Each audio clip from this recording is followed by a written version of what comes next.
दी। आज हम लोग के समाज में दहेज सबसे बड़ा कोड बनता जा रहा है। दहेज के लिए ही बिहासात डोलिया जराए बाबा माहुर मंगा दी। अब नाही दुल्हा किनाए बाबा माहुर मंगा दी।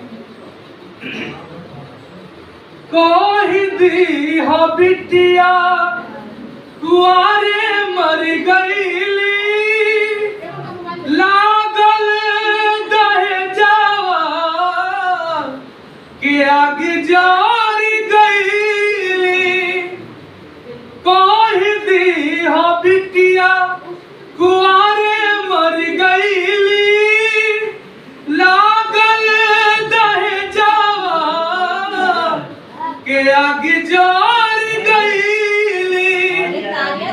रखिए मंगिया भराइए बाबा माहुर मंगा दी। अब नाही दुल्हा किनाइए बाबा माहुर मंगा दी।